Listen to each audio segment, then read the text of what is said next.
Hello, everyone, and thank you for watching this recording. My name is Jennifer Marks. I'm the sole librarian at the Cockrell Public Library. Part of the library's mission is to teach digital literacy, and part of digital literacy is knowing how to evaluate information and people you connect with online so you can avoid being misled or scammed. Now, today I want to do a quick overview of how to learn to evaluate connections you make online or by phone to try to avoid being scammed. Now, much of the information I'm presenting today is actually from a Google Applied Digital Skills lesson, and I encourage all you to view that original lesson if you want a deeper dive. I will include a direct link to that full lesson in the description box. Now, this recording is not meant to be all encompassing nor answer every question you may have, but serve as a way to kind of dip your toe, so to speak, into the many lessons that Google offers online for free to small business owners, to entrepreneurs, to job seekers, to students and educators to grow their digital skills. My hope is that this recording will encourage you to look at those lessons and pick and choose to complete the ones that best suit your needs. So, mentioning those lessons, here are some of the different places you can find those. Primer is actually an app. It'd be one you download on your smartphone. Provides 5-minute business and marketing lessons. You can learn them wherever and whenever you're able to.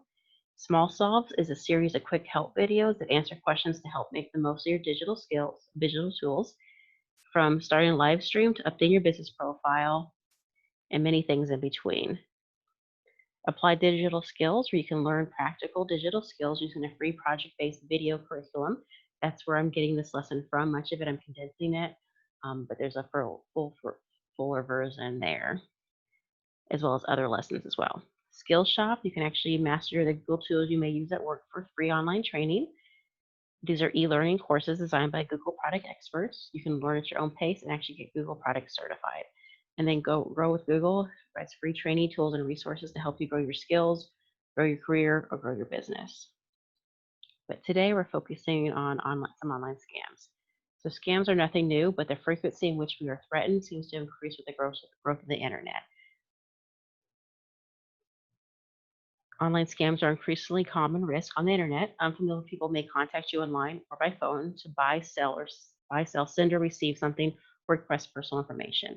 This can happen during common internet activities, just like using email, using social media, maybe shopping, and web payment services. If you're not careful, you might lose money, property, or sensitive personal information to scammers, or you may install harmful software on your device. You can protect yourself from these situations by learning how to recognize the warning signs of an online scam, and you can help others avoid scams by reporting the scammers and contacting law enforcement as well. So we're going to go over kind of a scenario. Um, and I want you to imagine if you're in this scenario, there's going to be some red flags throughout. So just make a mental note if you notice something that seems suspicious to you. And at the end, we'll go through some of those flags. So imagine you are selling an item online through a popular direct selling site. You're contacted by a possible buyer not through the site, but by phone. The buyer is willing to purchase your item for an amount higher than the asking price, but wants to purchase off the direct selling site to avoid the site's fees. So, is there anything unusual or unexpected about the situation? Does anything worry you? What questions do you have about the sale or the call with the buyer? What should you do? So, if you want to take a minute, you can pause this video and write down a couple thoughts if you want, or just keep on going. So, we're going to continue off the scenario now. So you've decided to sell your item for the higher price. The buyer asks you to overnight the item. You agree as long as you receive payment first. You send your account number for a popular payment site to the buyer and you wait for payment. You receive an email that looks like it is from the payment site confirming payment. So what questions would you have about this? What would you do next? Would you go ahead and send the item? What, if anything, is unclear about the transaction? What additional information would you want before sending the item? Once again, if you want to pause it and think about that, feel free to do so. Now, continue on. Upon further review of the email that you received from the payment site, you see the email was not sent from that payment site. The logos don't quite look right. So you check the payment app and you see there's no confirmation of the payment in your account. So you went back to that confirmation email, you looked at it closely and realized it came from a strange email address, not the official payment site, where maybe you received other emails from them. When you look closely at the logos in the message, the colors weren't quite right, maybe a little fuzzy, positioned slightly differently from previous emails. And that's when you realize you hadn't received a confirmation message in the payment app itself. So you log into the account and you see the money has arrived, but you couldn't find a record of payment of the buyer.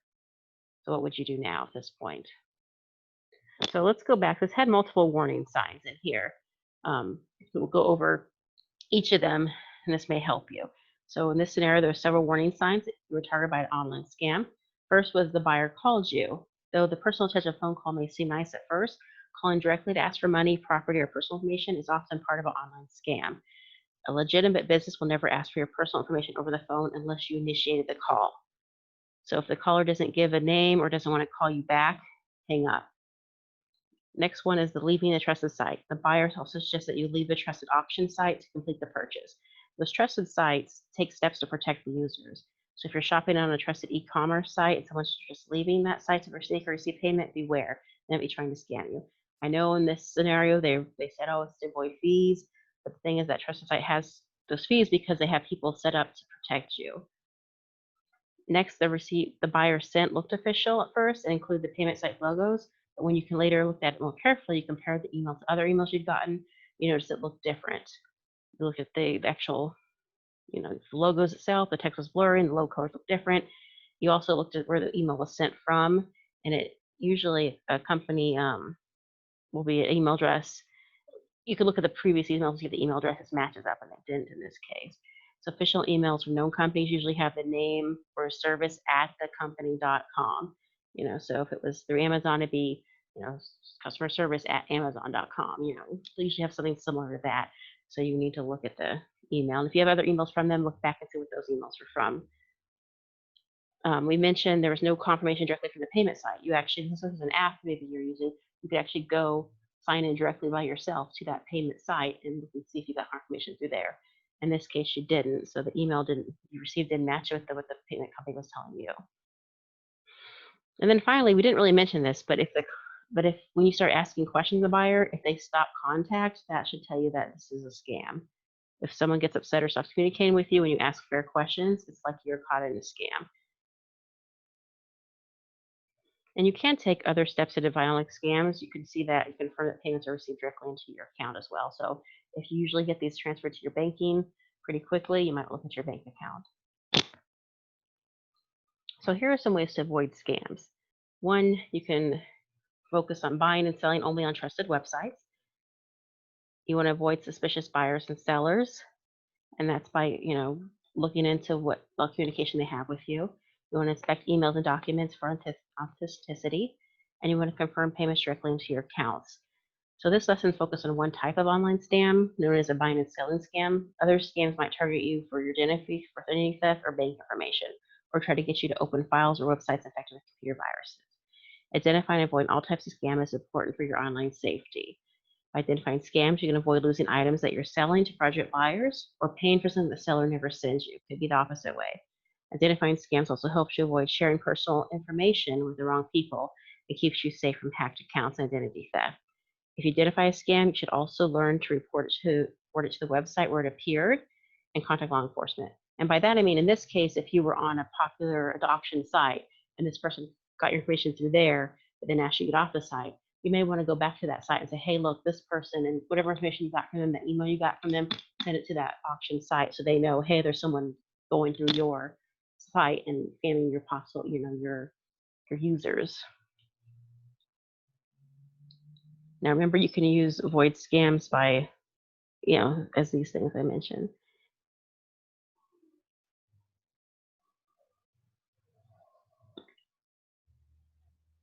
So, you want to learn more?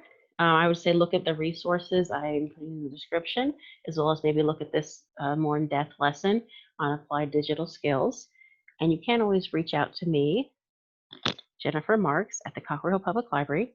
Email is cockrellhilllibrary@gmail.com. Phone number 214-330-9935. Or the library does actually have Facebook, Twitter, and Instagram social media. You can contact me through there as well if needed. So I hope you guys stay safe, and thank you so much for joining me.